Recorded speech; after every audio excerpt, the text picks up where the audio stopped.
আসসালামু আলাইকুম এবং অনন্ত শুভকামনা সবার জন্য।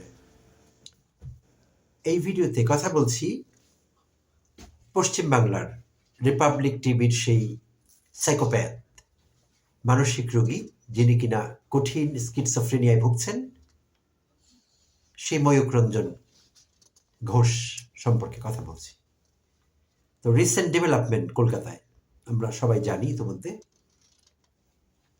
কৃষকেরা, পশ্চিম বাংলার কৃষকেরা বাংলাদেশে পণ্য রপ্তানি করতে না পেরে তাদের অবস্থা খুব খারাপ হয়ে যাচ্ছে।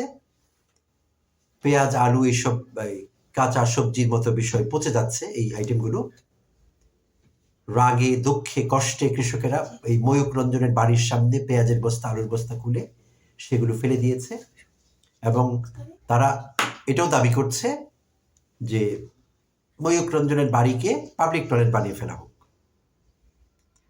তো এইটি একটু বেশি নির্দয় হয়ে যাওয়া হবে। পশ্চিম বাংলার দাদারা যদি এই কাজটি করেন তাহলে ময়ূক রঞ্জনের প্রতি কিন্তু একটু বেশি অবিচার হয়ে যাবে, শাস্তিটি একটু বড় হয়ে যাবে বেশি। আর আফটার অল একজন মানসিক রোগীর প্রতি তো এতটা কঠোর হওয়া যায় না। একবার ভেবে দেখুন, দাদাদের বলছি, আপনাদেরও তো কারো আত্মীয় স্বজনের মধ্যে, নেইবারদের মধ্যে, বন্ধুদের মধ্যে মানসিক রোগী কেউ থাকতে পারতেন। এরকম কেউ হলে আপনারা কি তার প্রতি অতটা কঠোর হতে পারতেন? তো ময়ূক রঞ্জনকে ওভাবেই দেখুন না হয়, একজন মানসিক রোগী, আহা বেচারা। তিনি যা করছেন, সত্যকে মিথ্যা, মিথ্যাকে সত্য, যা ঘটেনি তাও বলা, উপস্থিত কোনো মিথ্যে কথা বানিয়ে ফেলা, সেটাকে এস্টাবলিশ করার জন্যে গোয়ে বলছি ও কায়দায় বারবার রিপিট করা। তো এগুলো কোনো সুস্থ মানুষের কাজ না, কেউ করতেই পারেন না কোনো সুস্থ মানুষ। আর কোনো সুস্থ টিভি চ্যানেল সেগুলো অ্যালাউ করতে পারে না। আর যেহেতু ময়ূক রঞ্জন সেই রিপাবলিক বাংলা টিভি চ্যানেলের সিনিয়র এডিটর এবং হেড অব ইনপুট, তো সেই চ্যানেলের অবস্থা কি, তাদের চেয়ারম্যান, ম্যানেজিং ডিরেক্টর, তাদেরই বা অবস্থা কি, তাদের মানসিক স্বাস্থ্য কোথায় আছে, সেগুলো নিয়েও প্রশ্ন ওঠে। তো যাই হোক, আপাতত আমরা ময়ূকের চিকিৎসার ব্যবস্থা করি। দাদাদের বলছি, আপনারা দয়া করে এই কাজটি করতে পারেন। ওর বাড়িটাকে অন্তত মিউজিয়াম বানাতে পারেন, জাদুঘর, কিন্তু পাবলিক টয়লেট বানাবেন না প্লিজ, এটি ঠিক হবে না। আর চিকিৎসাটি খুব দরকার, যত তাড়াতাড়ি সম্ভব শুরু করে দিতে হবে। আপনারা চাঁদা তুলে কাজটি করতে পারেন, 1-2 টাকা করে দিলে সবাই মিলে হয়ে যাবে।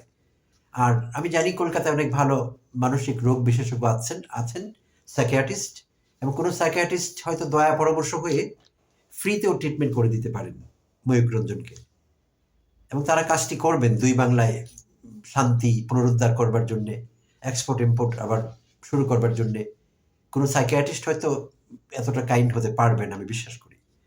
তো ময়ূক রঞ্জনের চিকিৎসাটা কিন্তু হয়ে যাওয়া দরকার। আর চিকিৎসার পরবর্তী সময়ে আমি আশা করছি তিনি আর যা করছেন এখন তা করবেন না, পরিস্থিতি ডেভেলপ করবে। আর আরেকটি বিষয়, শুধু ময়ূক রঞ্জন ঘোষই না, আরও গদি মিডিয়ার অনেকেই, অনেক আউটলেট এরকম কাজকর্মে লিপ্ত আছেন দুই বাংলার সম্পর্ক নষ্ট করবার জন্যে, বাংলাদেশ ভারত সম্পর্ক নষ্ট করবার জন্যে, হিন্দু মুসলিম রায়ট লাগাবার জন্য অনেক উন্মাদ, অনেক সাইকোপ্যাথ কিন্তু অনেক আছেন আপনাদের ওখানে।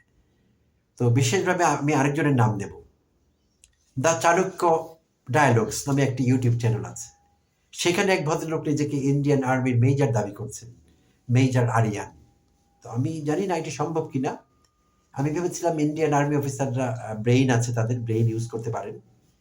তো যদি আরিয়ান মেজর হয়েই থাকেন, খুব দুশ্চিন্তার বিষয়। ইন্ডিয়ান আর্মির জন্য আমি দুশ্চিন্তা করছি এই মুহূর্তে।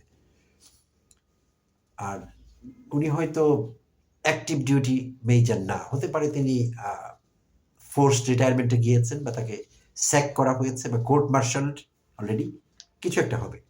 আর সেই উন্মাদনা থেকে নতুন সাইকোপ্যাথ হিসেবে হাজির হয়েছেন আমাদের সামনে। অশ্রাব্য কথাবার্তা বলছেন বাংলাদেশিদের সম্পর্কে, বাংলাদেশ সম্পর্কে, যেগুলো উচ্চারণ করার মতো না। এমন কথাবার্তা বলছেন, এমন গালিগালাজ করছেন সারাক্ষণ।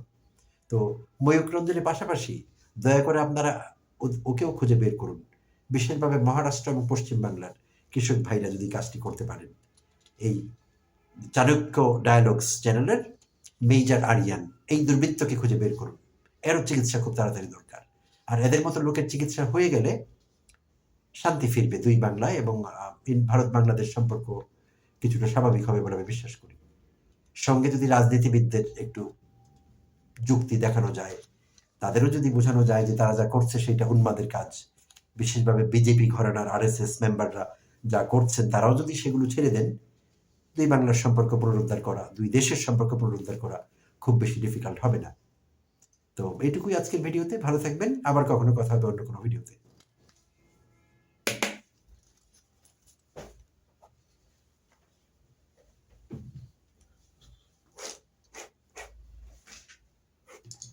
কি কেটে দিতে হবে?